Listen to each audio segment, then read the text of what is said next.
অথচ রাসূলুল্লাহ সাল্লাল্লাহু আলাইহি ওয়াসাল্লাম কত সুন্দর আমাদেরকে জানায়া দিলেন, শাররুত তুআমি তুআমুল ওয়ালিমা ইউদআ লাহাল আগনিয়া ওয়া ইউতরাকুল ফুকারা।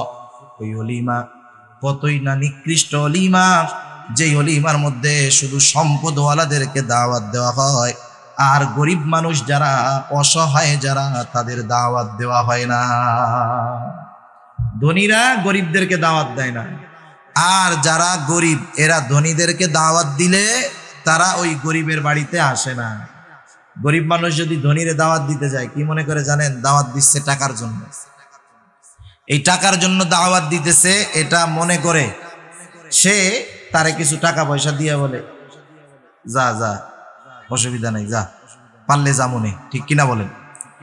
এই জন্য আল্লাহ রাসূল সাল্লাল্লাহু আলাইহি ওয়াসাল্লাম সতর্ক করে দিয়েছেন। নবীজি বলেন, মান দাআ ফালাম ইয়াজিব ফাকাদ আসাল্লাহা ওয়া রাসূলা। যাকে দাওয়াত দেওয়া হলো সে যদি ওই দাওয়াতে উপস্থিত না হয়, সে আল্লাহ এবং তার রাসূলের নাফরমানি করলো। সেজন্য আমাদেরকে যখন কোনো অসহায় মানুষ দাওয়াত দিবে, শরঈ যদি কোনো ওজর না থাকে, আমরা এই গরিব মানুষগুলোর দাওয়াতেও উপস্থিত হব। আবার এই কাম করব না, যেখানে দাওয়াত নাই সেইখানে আমরা যাব না, যেখানে দাওয়াত নাই সেখানে যাব না। রাসূলুল্লাহ সাল্লাল্লাহু আলাইহি ওয়াসাল্লাম বলেন, মান দাখালা আলা গায়রি দাওয়াতিন, যে ব্যক্তি দাওয়াত ছাড়া কোথাও প্রবেশ করলো, নবীজি বলেন দাখালা সারিকা ওয়া খারাজা মুগীরা, চোর হইয়া ঢুকলো, লুণ্ঠনকারী ডাকাত হয়ে সে বের হলো। দাওয়াত যেখানে নাই সেখানে যাব না। আর দাওয়াতগুলো আমরা বিনিময়ের আশায় কাউকে দাওয়াত দিব না। আগের মানুষ দাওয়াত না দিলে চিন্তিত হয়ে যাইত, এখন দাওয়াত দিলে চিন্তিত হয়ে যায় যে কি করব না করব, পেরেশানিতে পড়ে যায়। এভাবে যদি আমরা আমাদের বিবাহের কাজগুলা সামনের দিকে অগ্রসর হতে পারি, তাহলে এই বিবাহ ইবাদত হবে। অভাব যদি থাকে, আল্লাহ রাব্বুল আলামিন বিবাহের কারণে বরকত দিয়ে দিবে। আর একটা বিষয় আমাদেরকে খেয়াল রাখতে হবে, রাসূল আকরাম সাল্লাল্লাহু আলাইহি ওয়াসাল্লাম বলেন, যখন তোমাদের কাছে কোনো প্রস্তাব আসে, ছেলেটা দিনদার মুত্তাকি পরহেজগার, এমন প্রস্তাব যখন তোমাদের কাছে আসে, ভালো ছেলের ব্যাপারে যখন সম্বন্ধ আছে, তোমরা তখন ওই ছেলের সাথে মেয়েকে বিবাহ দিয়ে দাও। যদি এই রকম উত্তম চরিত্রের ছেলেদেরকে তোমরা ফিরায়া দাও, বিবাহ না দাও, তাহলে দুনিয়ার মধ্যে ব্যাপক আকারে ফিতনা ফাসাদ সৃষ্টি হয়ে যাবে। মেয়ে বিবাহের ক্ষেত্রে এই বিষয়টা আমরা খেয়াল রাখবো। এখনকার জামানায় মেয়ে বিবাহ দেওয়ার ক্ষেত্রে আগে জিজ্ঞাসা যদি করে যে মেয়েটা সুন্দর, ঠিক আছে, ছেলের ব্যাপারে যখন বলে আগে জিজ্ঞাসা করে ছেলে কি চাকরি করে। ছেলে যদি সরকারি চাকরি করে, ছেলে যদি বিদেশে থাকে, অনেক টাকার মালিক যদি সে হয়, তাহলে মা বাবা অটোমেটিকলি রাজি হয়ে যায়। খবরদার, এই মেয়েটার সর্বশেষ হক মা বাবার উপরে যেই হক, সেটা হলো যে মা বাবা এই মেয়েটাকে একটা দিনদার ছেলের হাতে তুলে দিবে, পাত্রস্থ করবে। এরপরে যদি মেয়েটা বদ্দিন হয়ে যায় স্বামীর ঘরে গিয়া, এতে যদি স্বামীর গাফলতি থাকে তাহলে এটাতে স্বামীর দোষ। কিন্তু বাবা যদি এই মেয়েটাকে একটা দিনদার পাত্রের হাতে তুলে না দেয়, আর মেয়েটা যদি এই কারণে গুনার পথে চলে যায়, তাহলে এর জন্য কিন্তু ওই বাবা অভিভাবক দায়ী থাকবে। সেজন্য বিবাহ আমাদের সামাজিক একটা বিষয় নয়, বিবাহ আদর্শ মানুষ গড়ার একটা মাধ্যম। আবার আর এক সমস্যা কি আছে আমাদের, আর একটা সমস্যা আছে যে আমরা বিবাহের ক্ষেত্রে ঝামেলাবিহীন ফ্যামিলি আমরা তালাশ করি, ঠিক না? সবাই তালাশ করে এক বাবার এক মেয়ে আছে কিনা, সবাই তালাশ করে এক বাবার এক মেয়ে কিনা। কিন্তু রাসূলুল্লাহ সাল্লাল্লাহু আলাইহি ওয়াসাল্লাম কি বললেন? নবীজি বলেন, তাজাওয়াজুল ওয়াদুদাল ওয়ালুদ ফাইন্নী মুকাথিরুম বিকুমুল উমাম। রাসূলুল্লাহ সাল্লাল্লাহু আলাইহি ওয়াসাল্লাম বললেন, তোমরা আদরিনী সোহাগিনী বেশি বেশি সন্তান প্রসবকারিনী এমন পরিবারে বিবাহ করো। কিন্তু আমাদের যুব সমাজের আজকে একটা অভ্যাস হয়ে গেছে, যেখানে মেয়ে কম তথা যদি ভালো হয়, এক বাবার এক মেয়ে যদি হয় বেশি খুশি হয়, ঠিক না? কি বলে যে হুজুর কোনো ঝামেলা নাই, এক বাপের এক মেয়ে, কোনো টেনশন নাই, চিন্তাবিহীন, কোনো ঝামেলা নাই। আমি মনে মনে বলি, তোমার ঝামেলা না, তোমার ধান্দা হইলো তোমার শ্বশুর শাশুড়ি মরলে তো সবই তোমার ধান্দা হইলো সম্পদের একক মালিক হওয়া। নাইলে রাসূলুল্লাহ সাল্লাল্লাহু আলাইহি ওয়াসাল্লাম বেশি বেশি সন্তান প্রসবকারিণী পরিবারে কেন বিবাহ করতে বলছে? নবীজি বলেন, ফাইন্নী মুকাসিরুম বিকুমুল উমাম, কিয়ামতের দিন আমি আমার উম্মতের সংখ্যাধিক্য নিয়ে গর্ব করব। অথচ দেখেন রাসূলুল্লাহ সাল্লাল্লাহু আলাইহি ওয়াসাল্লাম যেই বিষয় নিয়ে গর্ব করতে চান, আমরা আমাদের এই কর্মগুলার মাধ্যমে নবীজির গর্বকে খর্ব করে দিচ্ছি। আল্লাহ সুবহানাহু ওয়া তাআলা আমাদেরকে এমন এক জীবন ব্যবস্থা দান করেছেন, যেই জীবন ব্যবস্থার মধ্যে কোনো অপূর্ণাঙ্গতা নাই। আল্লাহ সুবহানাহু ওয়া তাআলা পবিত্র কোরআনুল কারীমের মধ্যে বলেন, আল-ইয়াউমা আকমালতু লাকুম দীনাকুম ওয়া আতমামতু আলাইকুম নি'মাতি ওয়া রাদিতু লাকুমুল ইসলাম দীনা। এই আয়াতের মাধ্যমে ইসলাম যে পরিপূর্ণ এক জীবন ব্যবস্থা, এর ঘোষণা আল্লাহ সুবহানাহু ওয়া তাআলা আমাদেরকে জানিয়ে দিয়েছেন। সুবহানাল্লাহ। আমরা অনেক সময় মনে করি ইসলাম হলো নামাজ, রোজা, হজ, যাকাত, এর মধ্যেই মনে হয় শুধু ইসলাম সীমাবদ্ধ। বিষয়টা এমন নয়। ইসলামকে আল্লাহ রাব্বুল আলামিন বলেছেন দ্বীন, জীবন ব্যবস্থা। একটা মানুষ দুনিয়াতে চলতে তার যত কিছু প্রয়োজন, যখন যা প্রয়োজন, পরিপূর্ণভাবে সব কিছুর দিক নির্দেশনা ইসলাম আমাদেরকে দিয়ে দিয়েছে। সুবহানাল্লাহ। একটা মানুষ যখন নাবালক থাকে, সদ্য ভূমিষ্ঠ সন্তান, একেবারে শৈশবে যখন থাকে, তার কি কি দরকার, এগুলাও আল্লাহ সুবহানাহু ওয়া তাআলা আমাদেরকে জানায় দিয়েছেন। একটা ছেলে যখন শৈশব পাড়ি দিয়ে কৈশোরে পদার্পণ করবে, কৈশোরে তার কি কি দরকার, সে তার প্রয়োজনীয় জিনিসগুলা কিভাবে পাবে, পাশাপাশি তাকে কিভাবে তার অভিভাবকেরা গাইড করবে, তার হক কি আছে, এগুলাও ইসলাম জানায় দিয়েছে, ঠিক না? কৈশোর থেকে যখন একটা ছেলে যৌবনে পদার্পণ করবে, ছেলে হোক আর মেয়ে হোক, এই যৌবনে তার কি দরকার, তার জন্য কি করণীয়, আমরা তার জন্য কি করব, সে কি করবে, সব ইসলাম জানায় দিয়েছে। এক কথায় গোটা জিন্দেগি, প্রত্যেকটা সেক্টরে, প্রত্যেকটা অবস্থায়, প্রত্যেকটা জায়গায় কি দরকার না দরকার, একমাত্র ইসলাম এই সমাধান আমাদের দিয়ে দিয়েছে। সুবহানাল্লাহ। এজন্য আল্লাহ রাব্বুল আলামিন বলেছেন, আল-ইয়াউমা আকমালতু লাকুম দীনাকুম, আমি আজকে তোমাদের জন্য তোমাদের জীবন ব্যবস্থাকে পরিপূর্ণ করলাম। সাথে সাথে আরেকটা ঘোষণা আল্লাহ তাআলা দিয়েছেন। কি ঘোষণা? ওয়া আতমামতু আলাইকুম নি'মাতি, এবং আমার নেয়ামত তোমাদের জন্য পরিপূর্ণ করলাম। সুবহানাল্লাহ। বিষয়টা কি? বুজুর্গানে দ্বীন বলেন, আল্লাহ তাআলার পরিপূর্ণ নেয়ামত কারা অর্জন করতে পারবে, অথবা আল্লাহ তাআলার পরিপূর্ণ নেয়ামত কারা পাবে? বুজুর্গানে দ্বীন বলেন, যেই লোকটা পরিপূর্ণ দ্বীন ইসলামের মধ্যে চলে আসবে। সুবহানাল্লাহ। এজন্য আল্লাহ তাআলা কোরআনুল কারীমের আরেক জায়গায় বলেন, ইয়া আইয়ুহাল্লাযীনা আমানু দুখুলু ফিস-সিলমি কাফা। আল্লাহ তাআলা ঈমানদারদেরকে উদ্দেশ্য করে বলতেছেন, হে ঈমানদারেরা, তোমরা পরিপূর্ণভাবে ইসলামের মধ্যে দাখিল হয়ে যাও, তথা তোমার গোটা জিন্দেগির প্রত্যেকটা জায়গাকে তুমি আমি আল্লাহর নির্দেশনা অনুযায়ী সাজাও। তুমি তোমার ব্যবসার মধ্যে কি করবা, তুমি তোমার রাজনৈতিক জীবনে কি করবা, তুমি তোমার ব্যক্তিগত জীবনে কি করবা, তুমি যখন মানুষের অভিভাবক হবা, পরিবারের অভিভাবক হিসাবে তুমি কি করবা, প্রত্যেকটা জায়গায় কি করণীয়, কি বর্জনীয়, ইসলাম পরিপূর্ণভাবে আমাদেরকে জানায় দিয়েছে। ঠিক কিনা বলেন?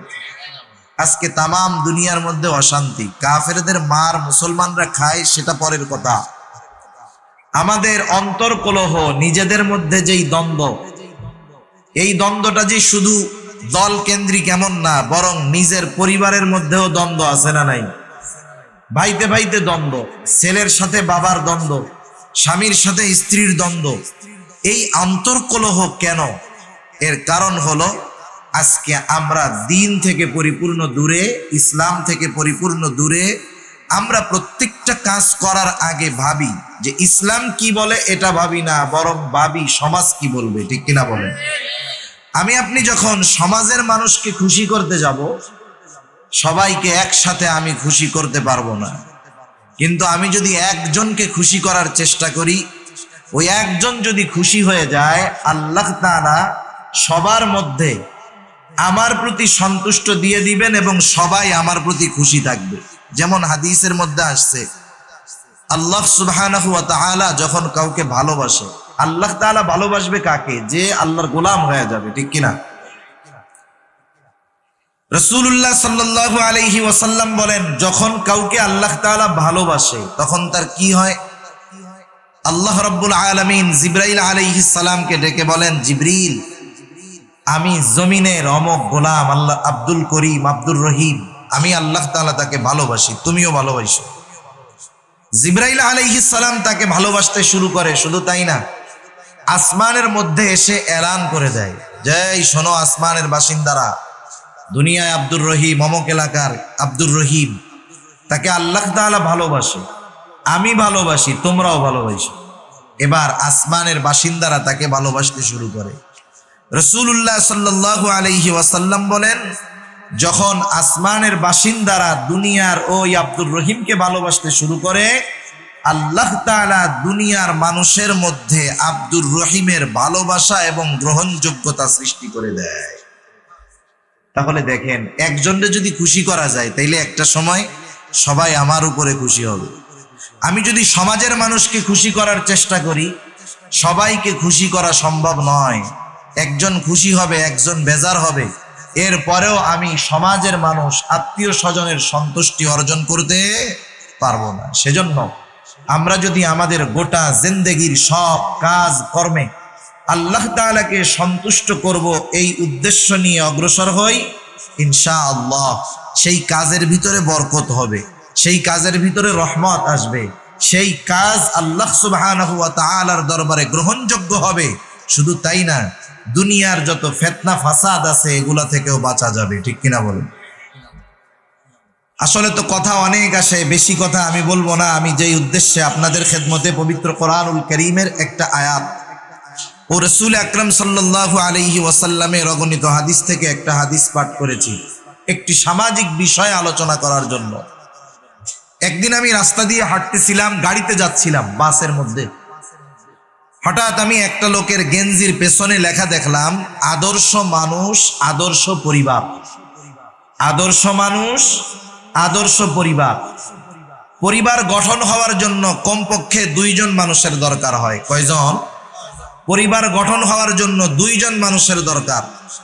তার মানে বোঝা গেল, এই দুইজন যদি আদর্শ মানুষ হয় তাহলে হবে একটা আদর্শ পরিবার। আদর্শ পরিবার যদি আমরা গঠন করতে চাই, পরিবার গঠনের অন্যতম মাধ্যম, একমাত্র মাধ্যম হলো বিবাহ। ঠিক কিনা? বিবাহ ছাড়া কিন্তু পরিবার গঠন হয় না। এই বিবাহ, এটা সমাজে প্রতিনিয়তই আমরা দেখি সংগঠিত হইতেছে, বিবাহ হচ্ছে, দেখতেছি আমরা। অনেক ক্ষেত্রে এটাকে আমরা একটা সামাজিক কাজ হিসাবে অভিহিত করে ফেলেছি। বিবাহের মধ্যে শরীয়ত তথা দিন বলতে কতটুকু? দিন বলতে এতটুকুই বুঝি যে বিবাহের ইজাব কবুল হবে, মহরানা নির্ধারণ হবে, দুইজন সাক্ষী থাকবে, এতটুকুই মনে হয় ইসলামের কাজ, আর বাকি সবগুলো সামাজিক কাজ। ঠিক কিনা বলেন? আপনি খোঁজ নেন আপনাদের এলাকার বিবাহগুলোর মধ্যে, এই কাজটুক ছাড়া বাকি এমন একটা কাজ আমার মনে হয় দেখাতে পারবেন না যেটা ইসলাম সম্মতভাবে হয়। ঠিক কিনা বলেন? অথচ এই বিবাহ, এটা কোনো সামাজিক বন্ধনের নাম নয়, বরং বিবাহ তো একটা ইবাদত। ঠিক কিনা বলেন? বিবাহ একটা ইবাদত। এখন বলেন তো, কেউ যদি কোনো ইবাদত করতে চায়, ইবাদতের মধ্যে কয়টা জিনিস কমপক্ষে লাগে? দুইটা। এটা কম্পালসারি লাগবেই। বিভিন্ন ক্ষেত্রে বিভিন্ন ইবাদতে আরো বেশি কিছু লাগতে পারে, কিন্তু এই দুইটা জিনিস প্রত্যেকটা ইবাদতের মধ্যে লাগবেই লাগবে। একজন নামাজ পড়লো, সুন্দর করে নামাজ পড়ছে, ঠিক, কিন্তু আল্লাহর সন্তুষ্টি উদ্দেশ্য নয় এবং রাসূলের পদ্ধতিতে করে নাই। সেই নামাজ আমার আপনার চোখে দেখতে যতই ভালো লাগুক না কেন ইবাদত হবে হবে না। বিবাহ একটা ইবাদত, কারণ রাসূলুল্লাহ সাল্লাল্লাহু আলাইহি ওয়াসাল্লামের সুন্নাত হলো বিবাহ। ক্বালা রাসূলুল্লাহ সাল্লাল্লাহু আলাইহি ওয়াসাল্লাম আন-নিকাহু মিন সুন্নতি ফামান রাগিবা আন সুন্নতি ফালাইসা মিন্নি। রাসূল আকরাম সাল্লাল্লাহু আলাইহি ওয়াসাল্লাম বলেন, আন-নিকাহু মিন সুন্নতি, বিবাহ হলো আমার সুন্নাত। নিঃসন্দেহে যেটা রাসূলের সুন্নাত ওটা যে ইবাদত, এর মধ্যে কোনো সন্দেহ নাই, সন্দেহের কোনো অবকাশ নাই, সন্দেহের কোনো সুযোগ নাই। রাসূলুল্লাহ সাল্লাল্লাহু আলাইহি ওয়াসাল্লাম আর হাদিসের মধ্যে বলেন, বিবাহ আমার সুন্নাত, যে এই আমল করলো না সে আমার অন্তর্ভুক্ত নয়। কত গুরুত্বপূর্ণ একটি সুন্নাত! শুধু তাই না, আল্লাহ রাব্বুল আলামিন কোরআনুল কারীমের মধ্যে জানায় দেন, বিবাহ এমন একটা সুন্নাত যেটা সব নবী করেছেন। ঈসা আলাইহিস সালাম বিবাহ করেন নাই ঠিক, কিয়ামতের পূর্বে যখন তিনি দুনিয়াতে আসবেন তিনিও বিবাহ করবেন। আল্লাহ তাআলা কোরআনুল কারীমের মধ্যে বলেন, ওয়ালাকাদ আরসালনা রুসুলাম মিন ক্বাবলিকা, আপনার পূর্বে যত রাসূল আমি প্রেরণ করেছি তাদের প্রত্যেকের স্ত্রী ছিল, সন্তান ছিল। তার মানে বোঝা গেল বিবাহ এমন একটা সুন্নাত যেই সুন্নাতের উপরে আমল প্রত্যেকটা নবী করেছে। এমন গুরুত্বপূর্ণ একটি সুন্নাত আমল। এই জন্য যখন কোনো আমল আমরা করব, যখন কোনো ইবাদত আমরা করব, অবশ্যই অবশ্যই আমার এই ইবাদতের মধ্যে উদ্দেশ্য থাকতে হবে আল্লাহ তাআলার সন্তুষ্টি, রাসূলুল্লাহ সাল্লাল্লাহু আলাইহি ওয়াসাল্লামের পদ্ধতি। যদি আমার ইবাদতের মধ্যে এই দুইটা জিনিস অনুপস্থিত থাকে, দুনিয়ার মানুষের চোখে এই ইবাদত যত সুন্দর লাগুক না কেন, আল্লাহ রাব্বুল আলামিনের কাছে এই ইবাদতের ন্যূনতম কোনো দাম নাই। ঠিক না? সেজন্য বিবাহ করার ক্ষেত্রেও এই বিষয়গুলো আমাদেরকে খেয়াল রাখতে হবে। প্রথমত আমরা জেনে নেই বিবাহের উদ্দেশ্যটা কি হবে। বিবাহের উদ্দেশ্য যদি আমার ঠিক থাকে তাহলে আমার সামনে অগ্রসর হওয়াটাও ঠিক থাকবে। কারণ যারা ছোটবেলায় স্কুলে পড়েছেন, স্কুলের মধ্যে একটা রচনা ছিল, কম্পোজিশন ছিল, এইম ইন লাইফ, জীবনের লক্ষ্য, জীবনের উদ্দেশ্য। আমি আপনি যদি আমার আপনার জীবনের উদ্দেশ্যটা না করি, উদ্দেশ্যটা যদি নিশ্চিত না করি, তাহলে উদ্দেশ্যবিহীন আমার আপনার জিন্দেগি হয়ে যাবে। বিবাহের ক্ষেত্রে উদ্দেশ্য কি হবে? এক নাম্বার উদ্দেশ্য হবে আল্লাহ তাআলার সন্তুষ্টি। বিবাহের এক নাম্বার উদ্দেশ্য হবে আল্লাহ তাআলার সন্তুষ্টি। এখন আমি আপনাদেরকে প্রশ্ন করি, বুঝলে জবাব দিবেন। বলেন তো, যেই কাজ আমরা আল্লাহর সন্তুষ্টির জন্য করব, ওই কাজের মধ্যে আমরা কি এমন কিছু করব নাকি যাতে আল্লাহ অসন্তুষ্ট হয়? তাহলে বিবাহের এক নাম্বার যদি উদ্দেশ্য হয় আল্লাহ তাআলার সন্তুষ্টি, তাহলে ওই বিবাহের মধ্যে এমন কিছু করা যাবে না যাতে আল্লাহ বেজার হয়। দুই নাম্বার, নেক সন্তানের আশায় বিবাহ করতে হবে। বিবাহের দ্বিতীয় উদ্দেশ্য হলো নেক সন্তানের আশা। তিন নাম্বার উদ্দেশ্য হলো গুনার থেকে বেঁচে থাকা। গুনার থেকে শুধু বাঁচা নয়, বরং গুনার আশঙ্কা থেকেও বেঁচে থাকা। চার নম্বর উদ্দেশ্য ইবাদতে একাগ্রতা অর্জনের লক্ষ্যে স্ত্রীর মাধ্যমে আন্তরিক প্রশান্তি লাভ করা। ইমাম গাজ্জালী রাহমাতুল্লাহি আলাইহি এই উদ্দেশ্যগুলো লেখছেন যে এই চারটা উদ্দেশ্যকে সামনে রেখে যেই মানুষ বিবাহ করবে তার বিবাহিত জিন্দেগিটা দুনিয়ার জান্নাতে পরিণত হয়ে যাবে। তাহলে এবার আসেন, এক নাম্বার সন্তুষ্টি হবে কার উদ্দেশ্য? আল্লাহ তাআলার সন্তুষ্টির উদ্দেশ্যে বিবাহ। দুই নাম্বার নেক সন্তানের আশা। তিন নাম্বার ইবাদতের মাধ্যমে গুনার থেকে এবং গুনার আশঙ্কা থেকে বাঁচা। চার নাম্বার ইবাদতের মাধ্যমে ইবাদতে প্রশান্তি অর্জনের লক্ষ্যে স্ত্রীর মাধ্যমে আন্তরিক প্রশান্তি লাভ করা। এই চারটা উদ্দেশ্য যদি আমার ঠিক থাকে, চার উদ্দেশ্য ঠিক রেখে যদি আমি বিবাহের জন্য সামনের দিকে অগ্রসর হই, তাহলে আমার বিবাহটা ইবাদতওয়ালা বিবাহ হয়ে যাবে, আমার বিবাহটা ইবাদত হবে। আর যদি উদ্দেশ্যবিহীন আমি সামনে অগ্রসর হই, তাহলে এই বিবাহটা আমার একটা সামাজিক কাজ হবে। একেবারে আলো ঝলমল করে বড় কমিউনিটি সেন্টারের মধ্যে বিবাহ হবে, অনেক কাবিননামা হবে, অনেক মানুষদেরকে খাওয়ানো হবে, কিন্তু এই বিবাহের মেয়াদ হবে অল্প কিছুদিন। ঠিক না? আজকে দেখেন সারা বাংলাদেশের মধ্যে কোর্টগুলার মধ্যে বিবাহ বিচ্ছেদের ঘটনা দিন যাচ্ছে আরো বাড়তেছে। সবাই আবেদন করতেছে যে আমরা আমাদের সম্পর্ক রাখতে চাই না, পারতেছি না, আমাদের মধ্যে আন্ডারস্ট্যান্ডিং হচ্ছে না, মিল হচ্ছে না, আমরা দুজনের মধ্যে আর সম্পর্ক রাখতে চাই না।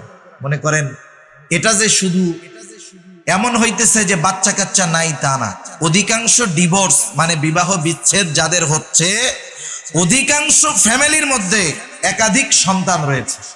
দুইটা সন্তানের মা বাপ এরা এখনো মিলেমিশে সংসার করতে পারতেছে না। এক নাম্বার ক্ষতি চিন্তা করেন, এই মা বাবার মধ্যে যখন বিচ্ছেদ হবে, এই দুইটা সন্তানের ভবিষ্যৎ অনিশ্চিত হয়ে যায়। ঠিক কিনা? যাই হোক, যে কথার থেকে গেলাম সামনে আসবে কথা ইনশাআল্লাহ। বিবাহ যদি আমার উদ্দেশ্য ঠিক থাকে, আমি যদি সামনে অগ্রসর হই, রাসূলের তরিকায় যদি আমি বিবাহটা করি, এটা হয়ে যাবে ইবাদত। কোরআনুল কারীমের মধ্যে আল্লাহ রাব্বুল আলামিন সেই কথা আমাদেরকে জানায় দিয়েছেন। বিবাহ দেওয়া এটা কিন্তু মূলত অভিভাবকের দায়িত্ব। বিবাহ দিবে অভিভাবক। সন্তানের হক গুলার মধ্যে অন্যতম একটি হক যে সন্তান যখন বিবাহ উপযুক্ত হবে, ওই সন্তানের অভিভাবক যারা হবে তারা বিবাহ দিয়ে দিবে। এক্ষেত্রে আমাদের একটু পার্সিয়ালিটি হয়। কেমনে? বাবার দুইটা সন্তান আছে, একটা ছেলে একটা মেয়ে। ছেলেও বিবাহ উপযুক্ত, মেয়েও বিবাহ উপযুক্ত। বাবা মেয়ের বিয়ে নিয়ে চিন্তা করে, ছেলের বিবাহ নিয়ে চিন্তা করে না। ওই অবস্থায় যদি ছেলের বিবাহের প্রস্তাব যায়, কি করবে জানেন? বলবো ওরে কি বিবাহ দেওয়ার টাইম হয়েছে, ও নিজের পায়ে আগে দাঁড়াক, এরপরে বিবাহ করবে। কিন্তু মেয়ের বিবাহ দেওয়ার ব্যাপারে সে খুব পেরেশান। এই চিন্তা করলে হবে না। যখন সন্তান বিবাহ উপযুক্ত হবে, তখন অভিভাবকের দায়িত্ব হলো বিবাহ দিয়ে দেওয়া। এই বিষয়টা আমরা খেয়াল রাখবো। যদি না রাখি, এটা আমাদের জন্য সমস্যার কারণ হয়ে যেতে পারে। কারণ কি? কারণ ছেলেটা বিবাহ উপযুক্ত হয়ে গেছে, যৌবনে পদার্পণ করছে, আপনি তাকে বিবাহ দিলেন না। সে যদি এই যৌবনের তাড়নায় কোনো গুনাহ করে, অপরাধ করে, আপনি বাবা বা বড় ভাই, অভিভাবক, এই সন্তান অপরাধ করবে, আর এই অপরাধের গুনাহ অটোমেটিক আপনার আমলনামায় যোগ হয়ে যাবে। নাউজুবিল্লাহ। সেজন্য দেখেন বিবাহটা এক এক সময় এক এক অবস্থা থাকে। স্বাভাবিকভাবে বিবাহ হলো সুন্নাত, কোন কোন পরিস্থিতিতে এটা কিন্তু সুন্নাতে মুআক্কাদা ওয়াজিব হয়ে যায়। কারো দ্বারা যদি অঘটন ঘটার কোনো সম্ভাবনা থাকে, গুনাহ হয়ে যাওয়ার সম্ভাবনা থাকে, তার জন্য বিবাহ করাটা জরুরি। আবার কোন কোন সময় এটা মাকরুহ তথা মাকরুহে তাহরিমিও হয়ে যায়। যেমন একজন শারীরিকভাবে অক্ষম, সম্পদের দিক দিয়ে অক্ষম, এই লোকটার জন্য বিবাহ করা তখন বৈধ নয়, যতক্ষণ না সে পরিপূর্ণভাবে নিজের সুস্থতা অর্জন করবে। অবস্থার আলোকে বিবাহের হুকুম পরিবর্তন হয়। সেজন্য কার অবস্থা কেমন এটা আমাদের বোঝার চেষ্টা করতে হবে। মনে রাখবেন, আজকে তো আমাদের দেশে কিছু দুষ্টু মানুষেরা বালেগ হওয়ার বয়স নির্ধারণ করে দিয়েছে। বালেগ হওয়ার বয়স আমাদের দেশে বালেগ হয় কত বছরে? 18 বছরের আগে বালেগ হয় না। কিন্তু 1500 বছর আগে রাসূলুল্লাহ সাল্লাল্লাহু আলাইহি ওয়াসাল্লাম আহাদ্দুল বুলুগ, বালেগ হওয়ার সীমারেখা নবীজি নির্ধারণ করে দিয়েছেন 15 বছর। কত বছর? 15 বছর। রাসূলুল্লাহ সাল্লাল্লাহু আলাইহি ওয়াসাল্লাম বালেগ হওয়ার সর্বোচ্চ সময় হলো 15 বছর নির্ধারণ করেছেন। কেউ 12 বছরেও হতে পারে। এখন চিকিৎসা বিজ্ঞান বলে অনেকে 10 বছরেও বালেগ হয়ে যায়।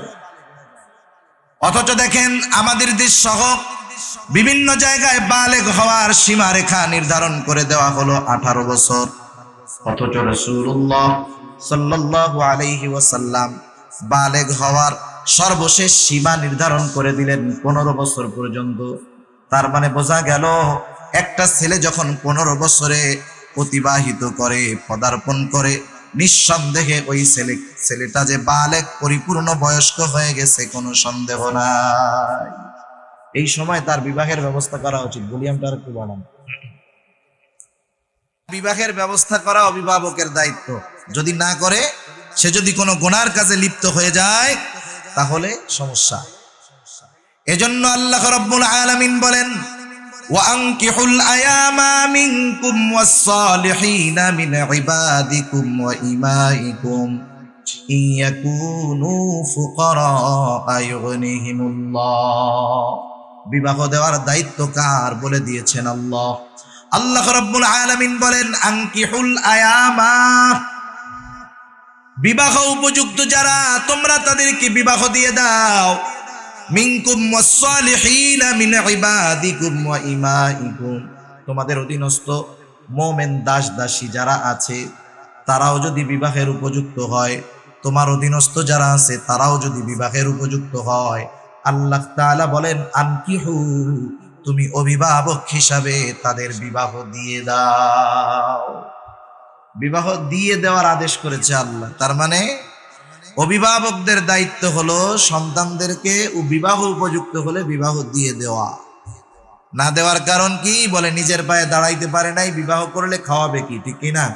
বিবাহের খরচ বহন করবে কেমনে, এই চিন্তা করে বিবাহ দেয় না। কিন্তু আল্লাহ কি বলেন দেখেন, বিবাহ যেহেতু ইবাদত, ইবাদত যদি ইবাদতের মতো হয় অবশ্যই এর প্রতিদান আল্লাহ তাআলা দিবেন। আল্লাহ তাআলা এরপর পরে বলেন, ইয়াকুনু ফুকারা ইউগনিহিমুল্লাহ, আল্লাহ তাআলা বলেন তারা যদি ফকিরও হয়, অভাবীও হয়, দরিদ্র হয়, বিবাহ দিয়ে দাও, তাদেরকে সম্পদওয়ালা বানায়া দিবে আল্লাহ। আল্লাহ তাআলা বললেন ইয়াকুনু ফুকারা ইউগনিহিমুল্লাহ, তারা যদি ফকির হয়, দরিদ্র হয়, অভাবী হয়, আল্লাহ রাব্বুল আলামিন তাদেরকে ধনী বানায়া দিবে। কিন্তু কখন? বুজুর্গানে দিন বলেন, যখন এই বিবাহটা ইবাদত হিসাবে দেওয়া হবে, করা হবে। এখন আপনাদের আমি জিজ্ঞাসা করি, বিশেষ করে চট্টগ্রাম এবং সিলেট এই দুই বিভাগে যেই বিবাহ অনুষ্ঠানগুলো হয়, বলেন তো এই বিবাহরে ইবাদত বলা যায়? যেহেতু বিবাহ হলো ইবাদত, কিন্তু আমরা ওই ইবাদতটা করি সামাজিক রীতিনীতিতে, সমাজের দেখানো পদ্ধতিতে। যেহেতু আমরা ইবাদতটাকে সামাজিক পদ্ধতিতে করি, সেহেতু এই বিবাহ ইবাদত হয় না। এই বিবাহের মধ্যে আল্লাহ তাআলার রহমত আসে না। এই বিবাহের দ্বারা গরিব মানুষ ধনী হয় না, বরং বিবাহ করার পরে নতুন এক অশান্তির সৃষ্টি হয়। সেজন্য বিবাহ যেহেতু ইবাদত, করতে হবে রাসূলুল্লাহ সাল্লাল্লাহু আলাইহি ওয়াসাল্লামের তরিকায়। নবীজির তরিকায় যদি বিবাহ না করা হয়, নবীজির পদ্ধতিতে যদি বিবাহ না করা হয়, ওই বিবাহ ইবাদত হবে না। ওই বিবাহের দ্বারা আল্লাহ তাআলার পক্ষ থেকে রহমত পাওয়া যাবে না। এখন আসেন, বিবাহর পদ্ধতিগুলা কেমন হওয়ার দরকার ছিল, আর বর্তমান সমাজের সামাজিকতা দেখানোর জন্য আমরা কি করি আমাদের জানার দরকার আছে না নাই? জানার দরকার আছে। বিবাহটা শুরু হয় কেমনে? কিছু কিছু ক্ষেত্রে ঘটকের মাধ্যমে হয়। ঘটক চিনেন আপনারা? ঘটকের মাধ্যমে, অমুকের একটা মেয়ে আছে খুব সুন্দর, অমুকের একটা ছেলে আছে খুব ভালো, এইভাবে একজন মধ্যস্থতাকারী হয়ে এই বিবাহ সংগঠিত করার চেষ্টা তিনি করেন। আমাদের এলাকায় এটারে বলে ঘটক। কি বলে? ঘটক।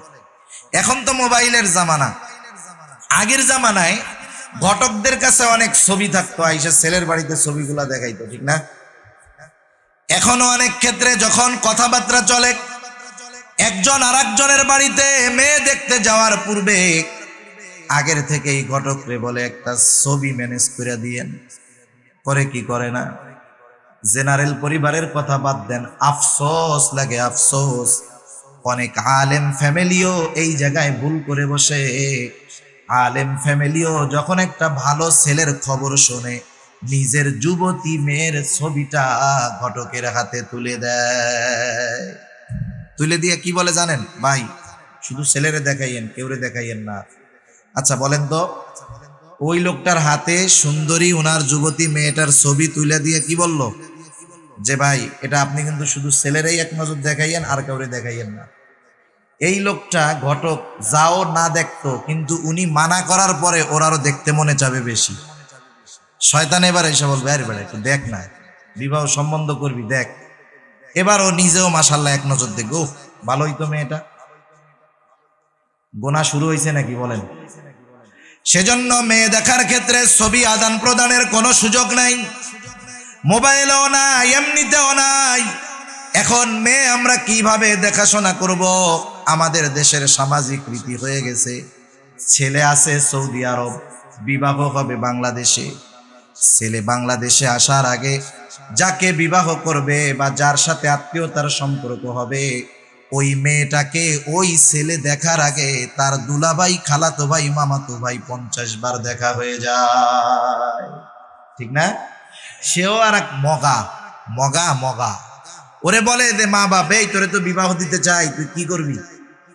অমুক একটা মেয়ে দেখছি।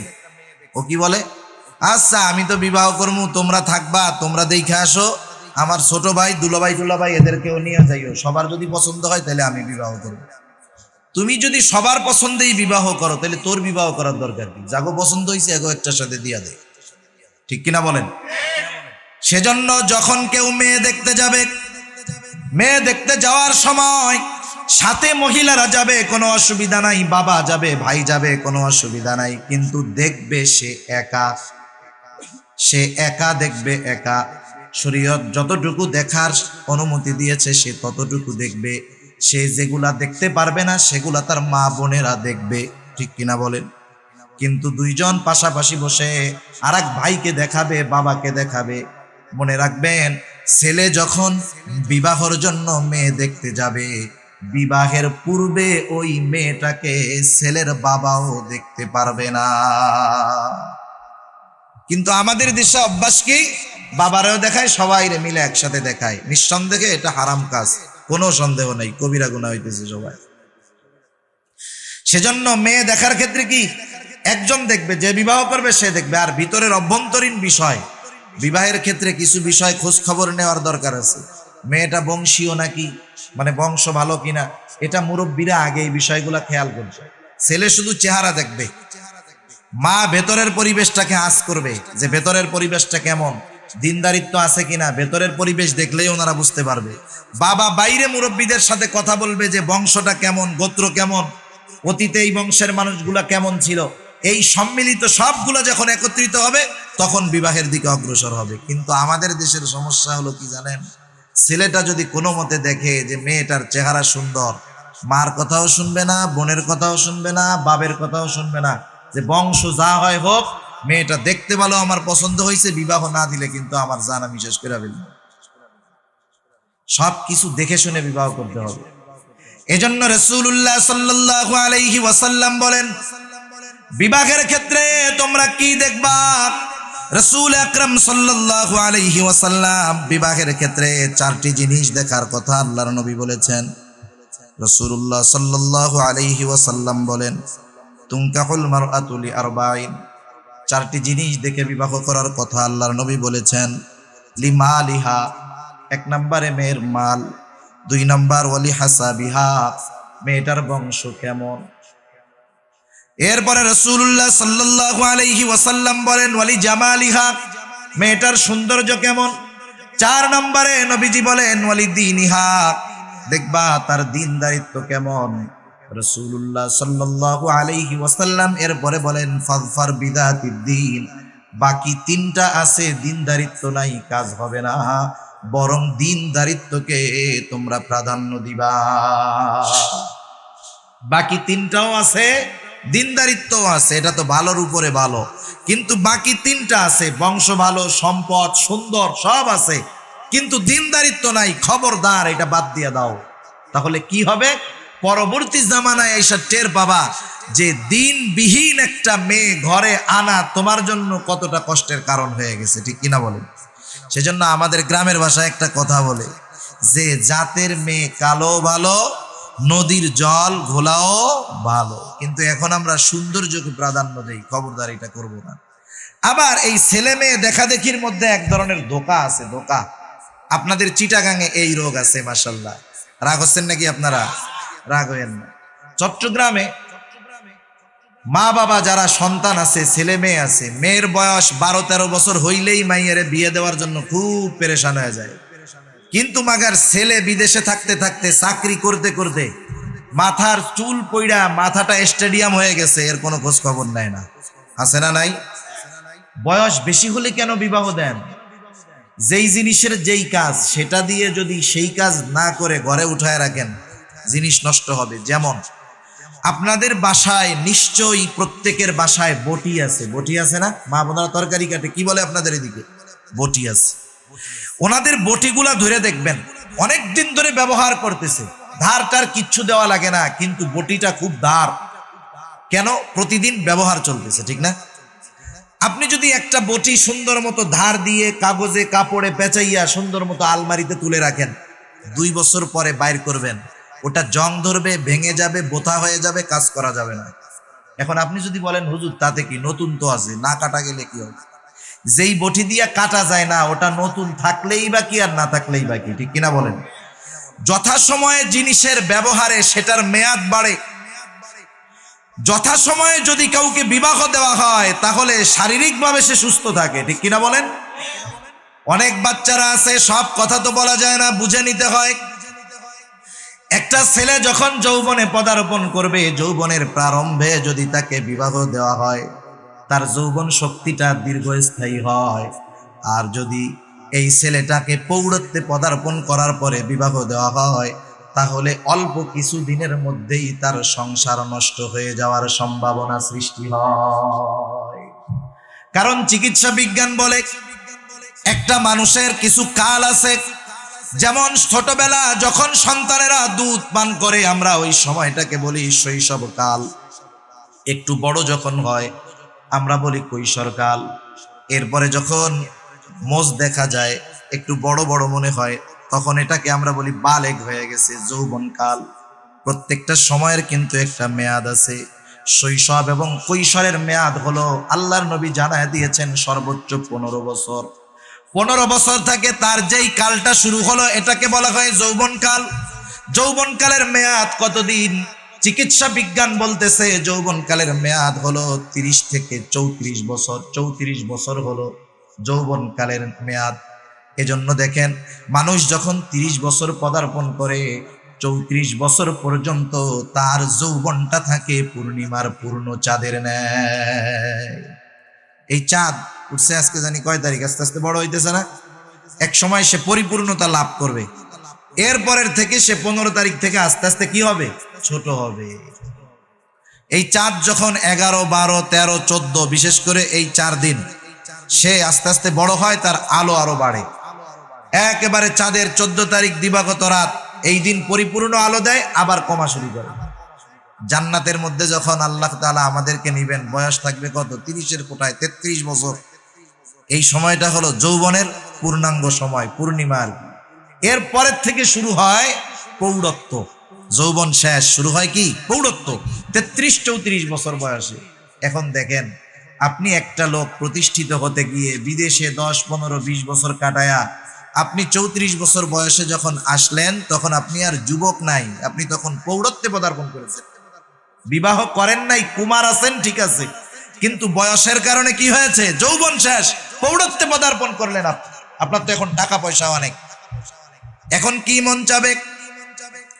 অবশ্যই টাকা পয়সা যখন বেশি আছে, বিবাহ করার জন্য আসছে 35-40 বছর বয়স, সে কিন্তু 33-34 বছরের একজন মেয়েকে বিবাহ করবে না।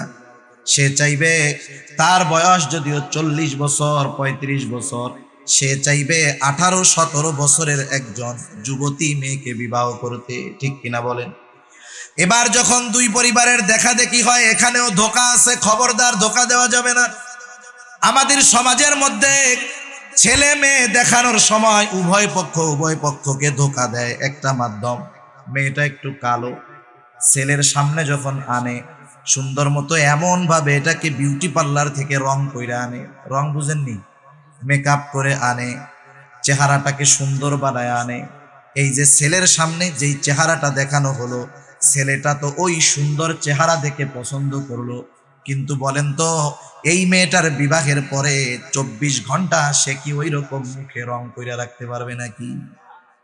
তখন তো বিবাহের পরে আসল চেহারা ফ্ল্যাশ হয়ে যাবে। তখন কি হবে? তার কিন্তু ভালো লাগছিল সুন্দর চেহারাটা দেখা, তখন সে কালো চেহারাটা দেখার পরে তার প্রতি তার আন্তরিকতা, ভালোবাসা কমে যাবে। এটা এক ধরনের ধোঁকা। আবার যেই ছেলেটা বিবাহ করতে গেছে, তার বয়স 35-40 বছর, মাথার মধ্যে চুল নাই, সুন্দর মতো শহরের মধ্যে এখন পরচুলা পাওয়া যায়, নকল চুল লাগানো যায়। সেও কি করে? নকল চুল মাথার উপর দিয়ে তার স্টেডিয়ামটাকে ঢেকে এনে মেয়ের সামনে নিজেরে দেখায়। এইবার কি হলো বলেন? অয় দিছে ধোকা, অয় দিল ধোকা। বলেন তো ছেলে মেয়ে দেখানোর ক্ষেত্রে যদি এই ধোকাবাজি কেউ করে, বিবাহ পরবর্তী জিন্দেগি যে কষ্টের হবে, অশান্তির হবে, এতে কোনো সন্দেহ নাই। এজন্য নবীজি বলেন, মান গাশশানা ফালাইসা মিন্না, যে ধোকা দেয় সে আমার উম্মত হতে পারে না। সেজন্য আমরা যখন আমাদের কোনো মেয়ে কোনো ছেলেকে দেখাবো, তখন আমরা ধোকা দিব না, যা চেহারা ওইটাই আসলটাই দেখাবো। আর সে যখন বিবাহের জন্য যাবে কোনো ছেলে, সেও জানি টাক থাকলে জানি উপরে ঢাইকা না যায়, এই টাক দেখায় দিবে যে আমার এই মাথায় নাই, পছন্দ হইলে আসি, নাইলে নাই। এরপরে আসেন দেখাশোনা শেষ। এবার যখন বিবাহের ব্যাপারে কথাবার্তা শুরু হয়, দেখাশোনা শেষ, ছেলের মেয়ে পছন্দ হয়েছে, মেয়ের ছেলেকেও পছন্দ হয়েছে। আর একটা বিষয় বলার দরকার, আমাদের সমাজের মধ্যে বিবাহের ক্ষেত্রে অনেক সময় আমরা ছেলের পছন্দটাকেই প্রাধান্য দিয়ে থাকি। ছেলে পছন্দ হয়েছে সবাই রাজি, না না না, মেয়েটার ছেলেটাকে পছন্দ হয়েছে কিনা সেটারও খবর নিতে হবে। মেয়েটা হয়তো লজ্জায় তার মার কাছে, তার বাবার কাছে বলতে লজ্জা পাবে।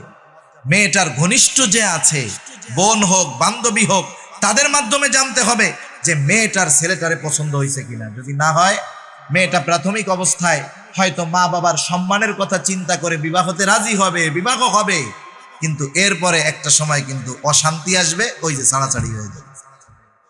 যাই হোক, দেখাশোনার পর্ব শেষ, এইবার কথাবার্তা চলতেছে যে বিবাহ তো হবে, এই বিবাহের অনুষ্ঠানটা কিভাবে করা যায়। বিবাহের অনুষ্ঠান কিভাবে করা যায়? আপনি আপনার মেয়েকে কি দিয়া উঠাইয়া দিবেন, আপনার মেয়ের বাড়িতে কি কি দিবেন, যৌতুকের কথাবার্তা একটু শালীনভাবে বলা হয় আর কি। আপনি যে মেয়েটা দিবেন, মেয়ের সাথে সাথে আপনি কি দিবেন, এরকম বলে কি বলে না?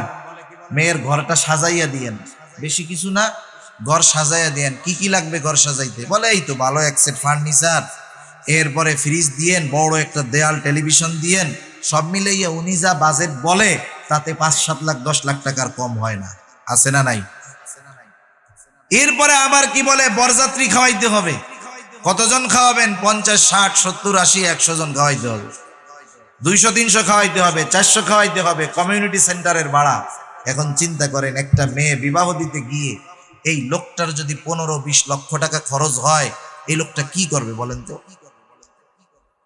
অথচ রাসূলুল্লাহ সাল্লাল্লাহু আলাইহি ওয়াসাল্লাম কি বললেন?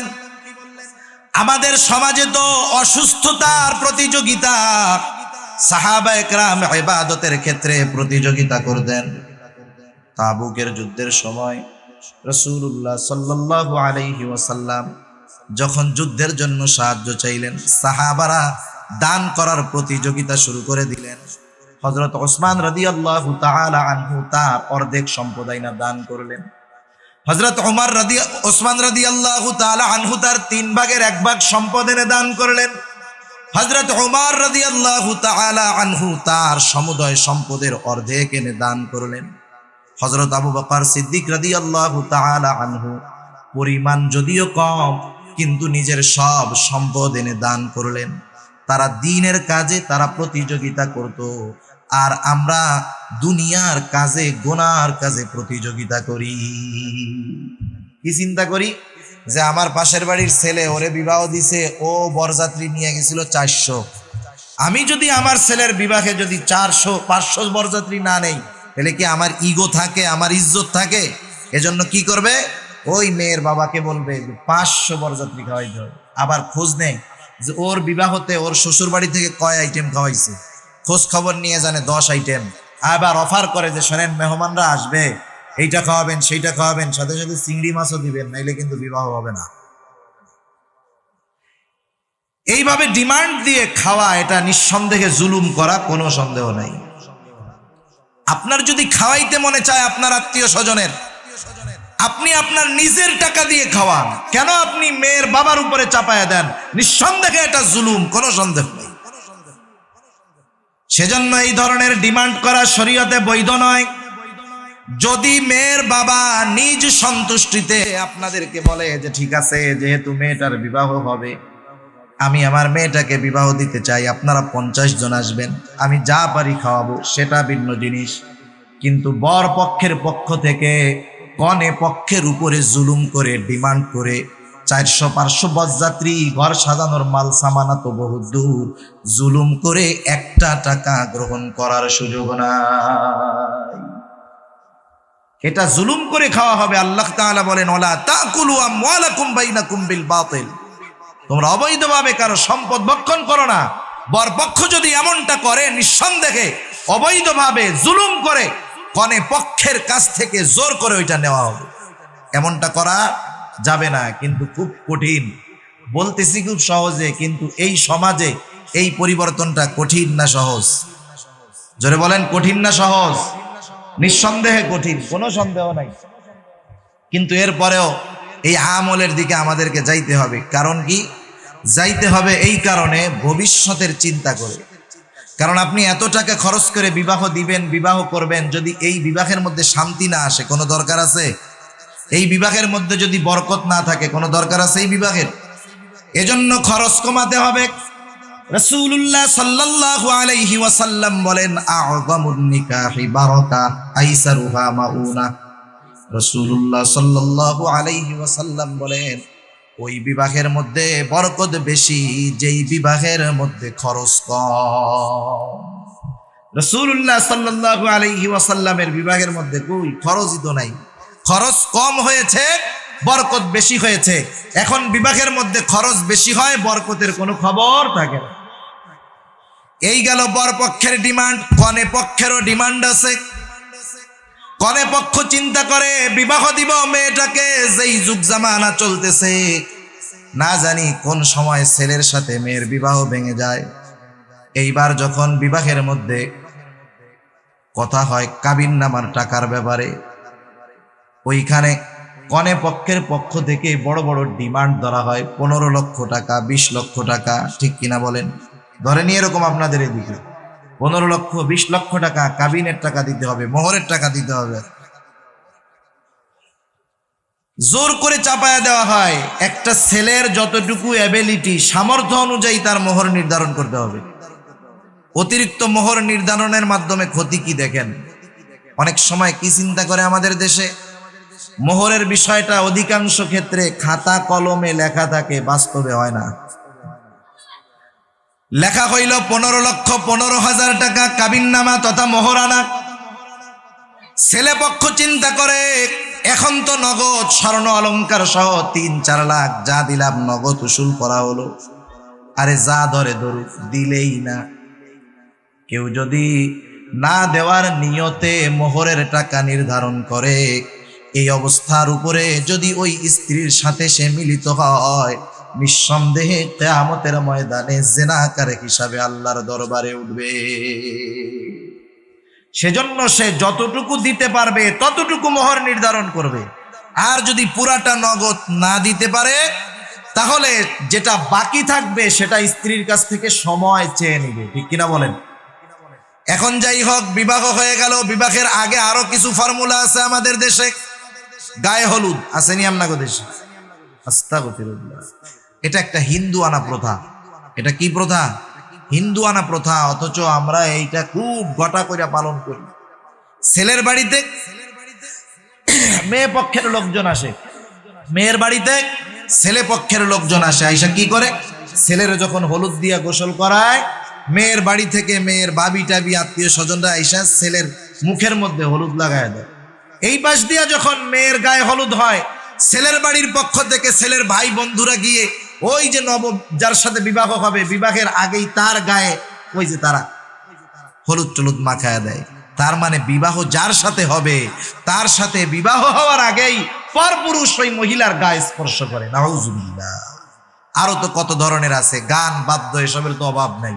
আল্লাহ হেফাজত করুক, জোরে বলি আমিন।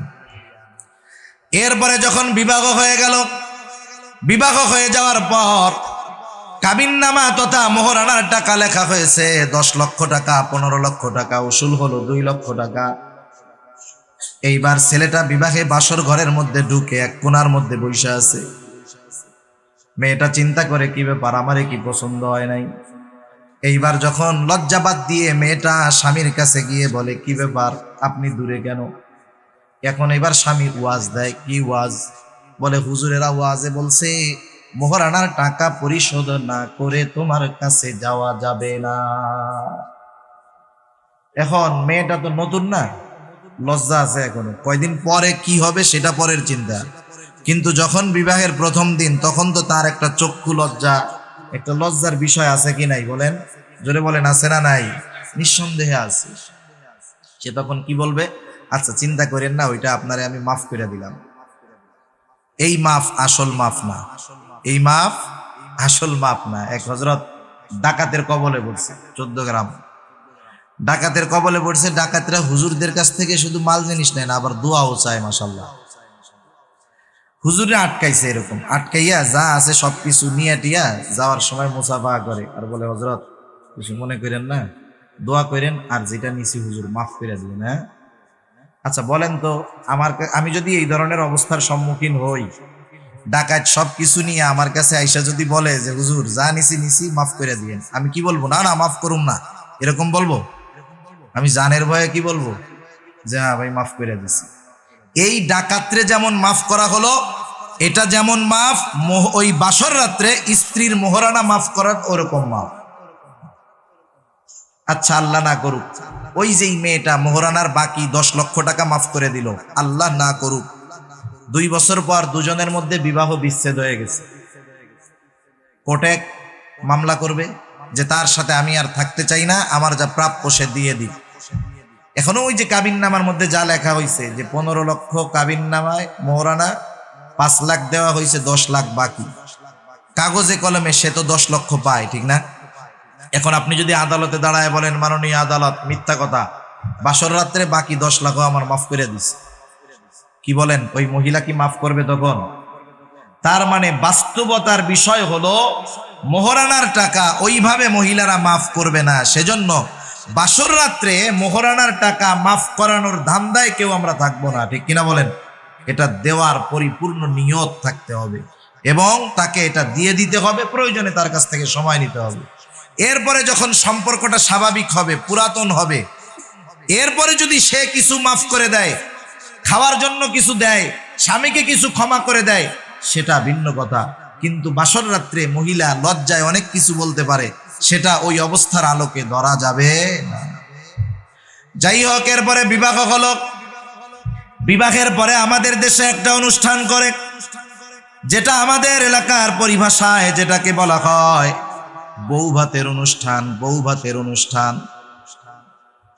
এটাকে আরবি পরিভাষায় বলে অলিমা। আজকে আফসোস এই বিষয়গুলা এক ধরনের বিজনেস হয়ে গেছে, বিজনেস।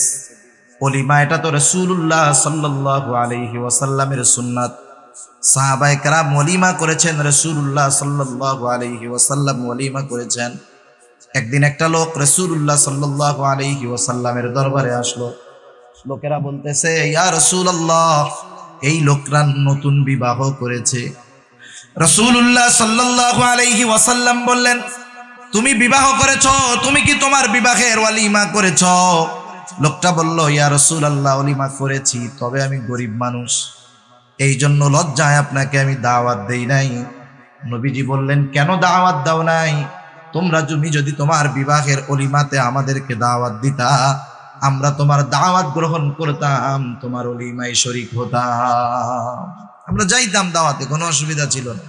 কিন্তু এখনকার ওলিমা বৌভাত বলেন, এটার অবস্থা কি? কমিউনিটি সেন্টারে দাওয়াত দিবে, দাওয়াত দিয়া গেট দিয়া ঢুকাবে, কার্ড যতগুলা এই অনুযায়ী ঢুকাবে ভিতরে। ঢোকানোর পরে চারদিকের দরজা আটকানো, খাওয়া দাওয়ার পর সুন্দর মতো টেবিল একটা দিয়ে বসে রয়েছে। আসেনি বলেন? এটা তো পেইং গেস্টের মতো হয়ে গেল। ইউরোপ আমেরিকায় মেহমান যায়, ওরা মেহমান কেমনে রাখে, থাকবেন অসুবিধা নাই কিন্তু খাওয়ানোর টাকাটা দিয়ে দিবে। এখন আমরা তাদের কাছ থেকে নিয়েছি। আবার সমস্যাও আমাদের, দাওয়াত দিয়ে যদি আমার চাহিদা মুআফিক না খাওয়ায় তাইলে আমারও অবস্থা খারাপ, আমি সমালোচনা শুরু করি। সেজন্য দাওয়াতের ক্ষেত্রে মেহমানকে আমি যখন আহ্বান করব, মেহমান দাওয়াত আমার বাড়িতে আসবে, আমার অ্যাবিলিটি আছে যা তাই খাওয়াবো, এবং মেহমান খাওয়ার পরে সমালোচনা করতে পারবে না, যা তার নসিবে আছে সেটা খাবে। এই বিষয়টা সুন্দর কখন হবে? যখন এখানে বিনিময়ের কোনো আশা না থাকবে, ঠিক কিনা বলে? কিন্তু অবস্থা হলো এইরকম, আমাদের অধিকাংশ অনুষ্ঠানগুলো বৌভাত বলেন আর অন্য কিছু বলেন, কমিউনিটি সেন্টারের মধ্যে যখন নিয়ে যাওয়া হয়, ভেতরে ঢুকায় চারদিক দরজা জানালা আটকানো, এইবার গেটের কাছে টেবিল নিয়ে বসে থাকে। উদ্দেশ্য কি? এতক্ষণ যা খাইছো ভালো কথা, খালি বের হওয়া যাবে না, এখানে কিছু টাকা দিয়ে যাও।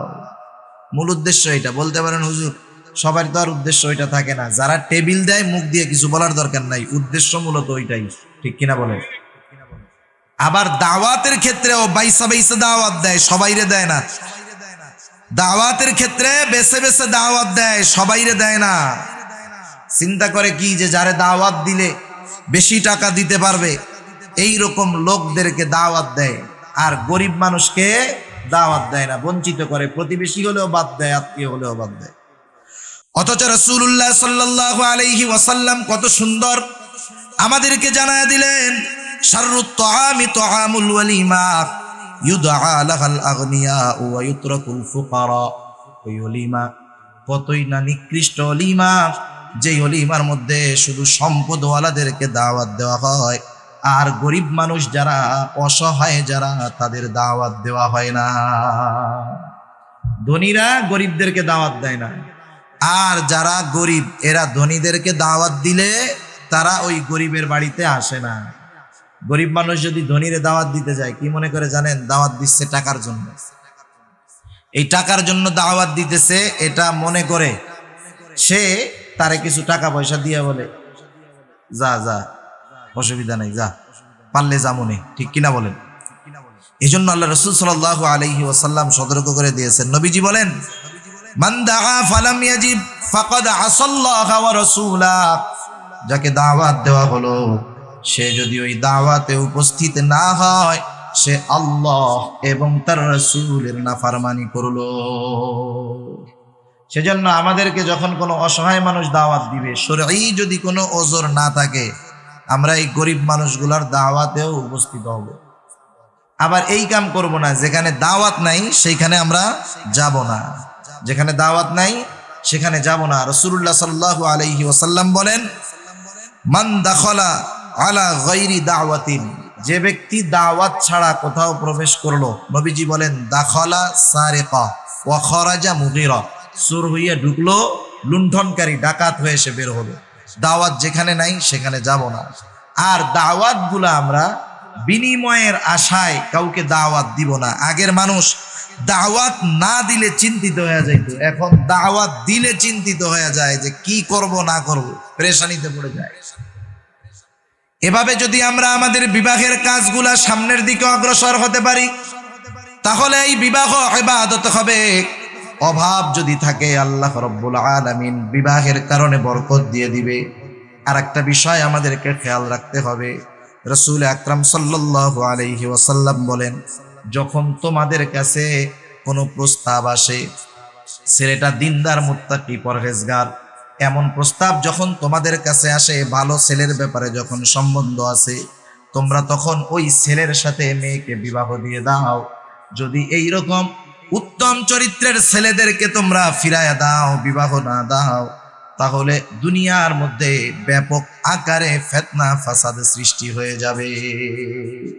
মেয়ে বিবাহের ক্ষেত্রে এই বিষয়টা আমরা খেয়াল রাখবো। এখনকার জামানায় মেয়ে বিবাহ দেওয়ার ক্ষেত্রে আগে জিজ্ঞাসা যদি করে যে মেয়েটা সুন্দর, ঠিক আছে, ছেলের ব্যাপারে যখন বলে আগে জিজ্ঞাসা করে ছেলে কি চাকরি করে, ছেলে যদি সরকারি চাকরি করে, ছেলে যদি বিদেশে থাকে, অনেক টাকার মালিক যদি সে হয়, তাহলে মা বাবা অটোমেটিকলি রাজি হয়ে যায়। খবরদার, এই মেয়েটার সর্বশেষ হক, মা বাবার উপরে যেই হক, সেটা হলো যে মা বাবা এই মেয়েটাকে একটা দিনদার ছেলের হাতে তুলে দিবে, পাত্রস্থ করবে। এরপরে যদি মেয়েটা বদ্দিন হয়ে যায় স্বামীর ঘরে গিয়া, এতে যদি স্বামীর গাফলতি থাকে তাহলে এটাতে স্বামীর দোষ। কিন্তু বাবা যদি এই মেয়েটাকে একটা দিনদার পাত্রের হাতে তুলে না দেয়, আর মেয়েটা যদি এই কারণে গুনার পথে চলে যায়, তাহলে এর জন্য কিন্তু ওই বাবা, অভিভাবক দায়ী থাকবে। সেজন্য বিবাহ আমাদের সামাজিক একটা বিষয় নয়, বিবাহ আদর্শ মানুষ গড়ার একটা মাধ্যম। আবার আর এক সমস্যা কি আছে আমাদের? আর একটা সমস্যা আছে যে আমরা বিবাহের ক্ষেত্রে ঝামেলাবিহীন ফ্যামিলি আমরা তালাশ করি, ঠিক না? সবাই তালাশ করে এক বাবার এক মেয়ে আছে কিনা, সবাই তালাশ করে এক বাবার এক মেয়ে কিনা। কিন্তু রাসূলুল্লাহ সাল্লাল্লাহু আলাইহি ওয়াসাল্লাম কি বললেন? নবীজি বলেন, তাজাওয়াজুল ওয়াদুদাল ওয়ালুদ ফাইন্নী মুকাসিরুম বিকুমুল উমাম। রাসূলুল্লাহ সাল্লাল্লাহু আলাইহি ওয়াসাল্লাম বললেন, তোমরা আদরিনী, সোহাগিনী, বেশি বেশি সন্তান প্রসবকারিনী এমন পরিবারে বিবাহ করো। কিন্তু আমাদের যুব সমাজের আজকে একটা অভ্যাস হয়ে গেছে, যেখানে মেয়ে কম তথা যদি ভালো হয়, এক বাবার এক মেয়ে যদি হয় বেশি খুশি হয়, ঠিক না? কি বলে যে হুজুর কোনো ঝামেলা নাই, এক বাপের এক মেয়ে, কোনো টেনশন নাই, চিন্তাবিহীন, কোনো ঝামেলা নাই। আমি মনে মনে বলি, তোমার ঝামেলা না, তোমার ধান্দা হইলো তোমার শ্বশুর শাশুড়ি মরলে তো সবই তোমার ধান্দা হইলো সম্পদের একক মালিক হওয়া। নাইলে রাসূলুল্লাহ সাল্লাল্লাহু আলাইহি ওয়াসাল্লাম বেশি বেশি সন্তান প্রসবকারিনী পরিবারে কেন বিবাহ করতে বলছে? নবীজি বলেন, ফাইন্নী মুকাসিরুম বিকুমুল উমাম, কিয়ামতের দিন আমি আমার উম্মতের সংখ্যাধিক্য নিয়ে গর্ব করব। অথচ দেখেন রাসূলুল্লাহ সাল্লাল্লাহু আলাইহি ওয়াসাল্লাম যেই বিষয় নিয়ে গর্ব করতে চান, আমরা আমাদের এই কর্মগুলার মাধ্যমে নবীজির গর্বকে খর্ব করে দিচ্ছি, ঠিক কিনা বলেন? সেজন্য বিবাহের ক্ষেত্রে এই বিষয়গুলো আমরা খেয়াল রাখবো, তাহলে বিবাহ হবে ইবাদত। আর এই বিবাহের দ্বারা কেউ যদি অভাবে থাকে, সম্পদ কম হয়, বরকত দিয়ে দিবে কে? জোরে বলেন, কে দিবে? সেজন্য যুব সমাজকে বিবাহ দিতে হবে। যারা অভিভাবক, আপনারা এই বিষয়টা খেয়াল রাখবেন। বিশেষ করে চট্টগ্রাম, সিলেটে আমার অভিজ্ঞতা দেখা যে মেয়েদের বিবাহের ব্যাপারে এনাদের খুব তোড়জোড় থাকে, কিন্তু এই ছেলেটা যে যৌবনে পদার্পণ করলো, তাকে যে বিবাহ দিতে হবে, এ ব্যাপারে মা বাবার খুব গাফলতি থাকে। আবার এটাও আমরা খেয়াল করব, যাদের মেয়ে আছে, বোন আছে, যখন কোনো দিনদার ছেলে বিবাহের প্রস্তাব দেয়, আমি যদি দেখি তার বংশ ভালো, ছেলেটা দিনদার, খারাপ কোনো অভ্যাস নাই, আমি তার হাতে নিশ্চিন্তে মেয়েটা তুলে দিব। আরে ভাই, মেয়ের বাবার সম্পদ আছে, এই মেয়ে যতই সুন্দরী হোক, আপনাদের চট্টগ্রামের অবস্থা যা, যতই সুন্দরী হোক, বিবাহ দেওয়ার সময় তার 10 লাখ খরচ আছে, ঠিক কিনা বলেন? কিন্তু ওই যে গরিব ছেলেটা, বংশ ভালো, মুত্তাকি, পরহেজগার, তার সম্পদ নাই। যার সম্পদ নাই সে সম্পদ কামনা অধিকাংশ ক্ষেত্রে কম করে মেয়ে পক্ষের থেকে। আপনি কি করেন? ওই ছেলেটার সাথে মেয়েটারে বিবাহ দেন, মেয়েটা তো ওই ছেলের ঘরে থাকবে।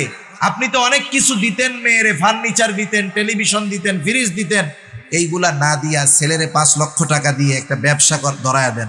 ছেলেটা প্রতিষ্ঠিত হোক, সে ব্যবসা করুক। এতে কি হবে? আপনার মেয়েটা হয়তো কাঁচা বাড়িতে থাকবে, কিন্তু মানসিকভাবে সে খুব আনন্দে থাকবে, স্বাচ্ছন্দ্যের সাথে থাকবে, ঠিক কিনা বলেন? আর আপনি টাকা দেখে একটা ছেলের চরিত্র যাচাই বাছাই না করে আপনি যখন বিবাহ দিয়ে দিলেন, হয়তো 5 তলা 10 তলা বিল্ডিং এর মধ্যে থাকবে, এসি রুমের মধ্যে থাকবে, কিন্তু তার অন্তরের মধ্যে শান্তি থাকবে না। ওই ঘরটা তার কাছে ছোট্ট একটা জাহান্নাম মনে হবে, ঠিক কিনা বলেন? সেজন্য দ্বীনের মধ্যে শান্তি। আজকে তামাম দুনিয়ার মধ্যে ইহুদি নাসারারা এই যে পারিবারিক যেই বন্ধন, এই বন্ধনটাকে নষ্ট করার সর্বোচ্চ অপচেষ্টা আমাদের মধ্যে চালাচ্ছে। আফসোস, পরোক্ষভাবে হলেও, প্রত্যক্ষভাবে হোক আর পরোক্ষভাবে হোক, আমরা মুসলিম সমাজ তাদের ষড়যন্ত্রের ফাঁদে পা দিয়ে দিয়েছি। তাদের ষড়যন্ত্র তথা তাদের যেই স্কিম, তাদের যেই উদ্দেশ্য, সেটা বাস্তবায়নের পক্ষে আমরা মুসলমানরাও কাজ করতেছি নিজেদের অজান্তে। আপনারা হয়তো অনেকে জেনে থাকবেন, আজকে বাংলাদেশের একটি প্রসিদ্ধ কোম্পানি নাম হলো ইউনিলিভার। চিনেন না? লিভার ব্রাদার্স আগে ছিল। এদের একটা পেস্ট আছে, এটার নাম ক্লোজ আপ। ক্লোজ আপ কাছে আসার গল্প শোনায়, বিভেদ দূরত্বকে দূর করে ভিন্ন ধর্মাবলম্বীদেরকে বিবাহের প্রতি আবদ্ধ করতেছে। কিরকম একটা ছবি দেখলাম হয়েছে, খুব ব্যাপক প্রচার প্রসার হয়েছে।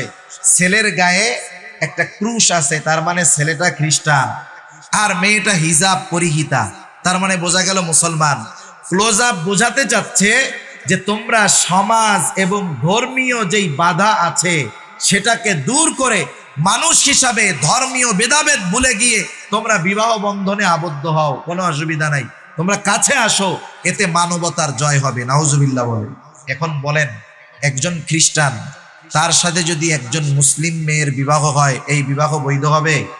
খ্রিস্টান ইহুদিরা আহলে কিতাব, ঠিক আছে, আপনি বলতে পারেন হুজুর কোরআনে তো আহলে কিতাবের সাথে বিবাহ দেওয়া বৈধ আছে। কখনো নয়। আহলে কিতাব মেয়েদেরকেও বিবাহ করার কোনো সুযোগ নাই, আবার ছেলেদেরকেও বিবাহ করার কেন সুযোগ নাই? কেন নাই? কারণ হলো ওই সময়ের আহলে কিতাব তারা ছিল তাওহীদবাদী, আল্লাহর একত্ববাদের উপরে বিশ্বাস করত। কিন্তু এখনকার খ্রিস্টান ইহুদি যারা আছে, নিঃসন্দেহে এরা মুশরিক, এদের সাথে বিবাহ দেওয়া বৈধ হবে না। এই যে বিবাহ যখন হবে, বিবাহ তো শুদ্ধ হবে না, এই বিবাহের মাধ্যমে সন্তান হবে, ঠিক না? এই সন্তান কি সন্তান হবে? ওয়ালাদুজ জিনা হবে। এক কথায় জারজ সন্তান হবে, অবৈধ সন্তান হবে। এই যে ফ্যামিলি স্ট্যান্ডার্ড যে একটা ধারাবাহিকতা আছে, এটা নষ্ট হয়ে যাবে। সমাজের মধ্যে অসভ্যদের বিচরণ বেড়ে যাবে, সমাজের মধ্যে জেনা ব্যভিচার বেড়ে যাবে। এই যে আমাদের দেশ সহ আমাদের দেশেও এই অবস্থা চলে আসছে, বিভিন্ন জায়গায় লিভ টুগেদার করে।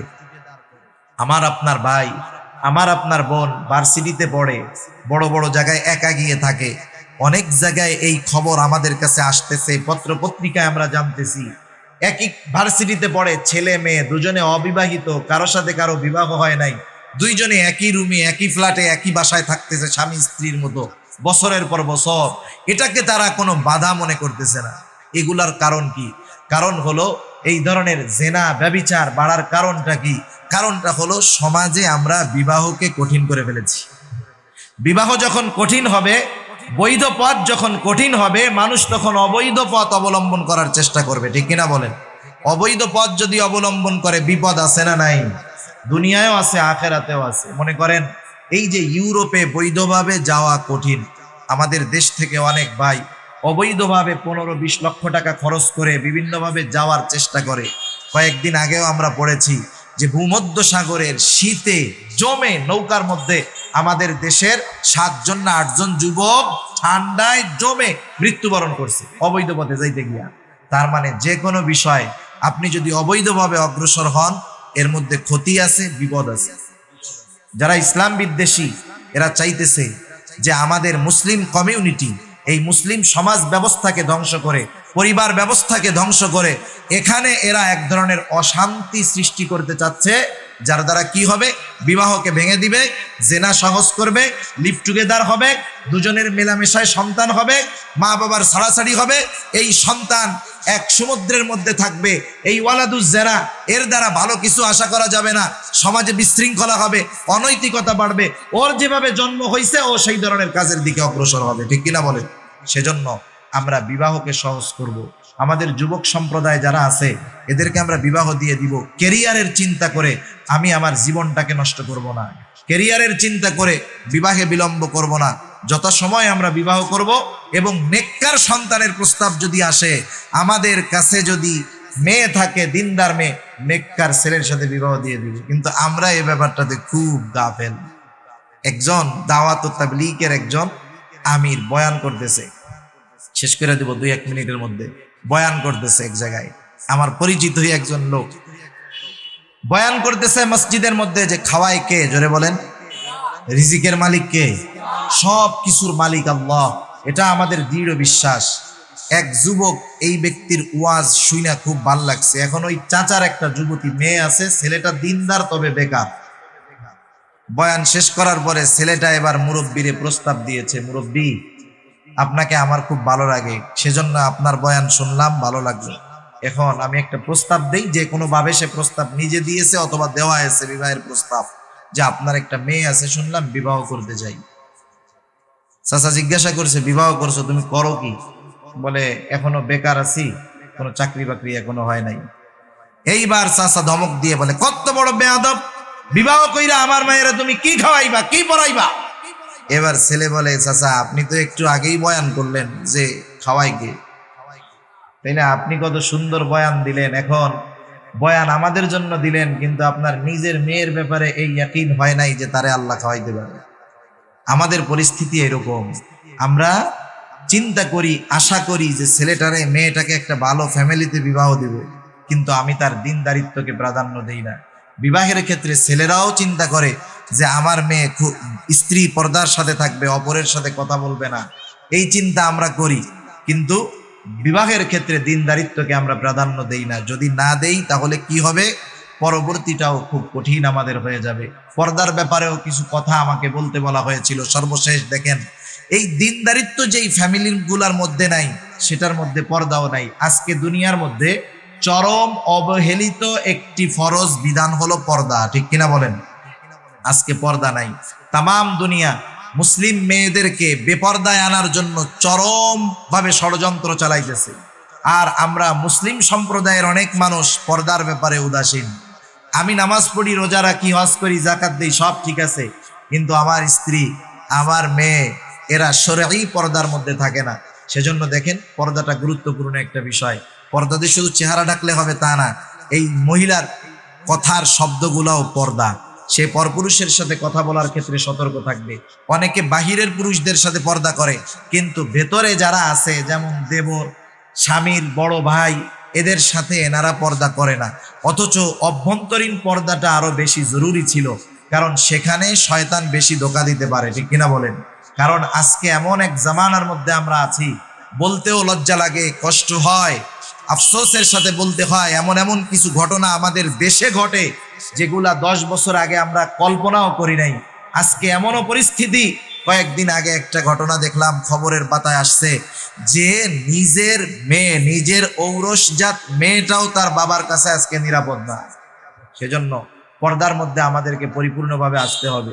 কথাবার্তা বলার ক্ষেত্রে পরপুরুষের সাথে প্রয়োজনে যদি বলতেই হয়, খুব সতর্কতার সাথে বলতে হবে। দেবরের সাথে পর্দা ভালো মতো করতে হবে, কারণ রাসূলুল্লাহ সাল্লাল্লাহু আলাইহি ওয়াসাল্লামকে জিজ্ঞাসা করা হয়েছিল।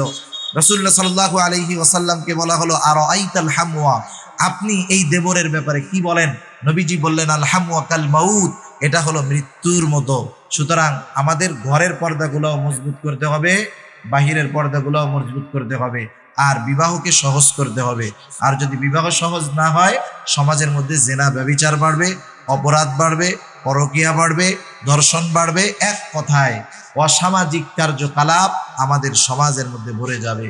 আল্লাহ সুবহানাহু ওয়া তাআলা আমাদেরকে রাসূলের এই